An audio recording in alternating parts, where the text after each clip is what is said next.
சோழர் பேரரசின் பொற்காலத்தில் ராசராசன் எனும் இளைஞன் சிறந்த வீரராக பெயர் பெற்றான். தன் தந்தை சோழர் இராணுவத்தில் ஒரு சிறந்த தளபதி. தனது தந்தையின் பயிற்சியில் ராசராசன் ஒற்றை வாளால் 10 வீரரை எதிர்கொள்ளும் திறன் கொண்டவனாக வளர்ந்தான். ஒருநாள் சோழர் அரசின் தலைநகரமான தஞ்சாவூரில் அரசவைக் கூட்டம் நடந்தது. புதுவையின் அரசன் சோழ நாட்டின் எல்லைகளை மீறி தாக்கவிருப்பதாக ஒரு செய்தி வந்தது. ராஜராஜ சோழன் தன் சிறந்த வீரர்களை அனுப்ப திட்டமிட்டார். ராசராசனும் அந்த அணியில் இணைந்தான். போர்க்களத்தில் ராசராசன் அவன் வாளின் மின்னல் வெட்டில் எதிரிகள் ஒருவருக்குப் பிறகு ஒருவர் விழுந்தனர். போரின் இறுதியில் சோழர் சேனை வெற்றி பெற்றது.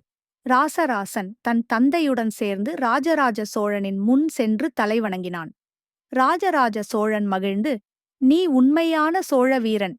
இனி நீ என் அரண்மனையின் பாதுகாவலன்" என்று பாராட்டினார். இவ்வாறு ராசராசன் சோழ அரசின் பெருமைக்குக் காரணமான வீரனாக உயர்ந்தான்.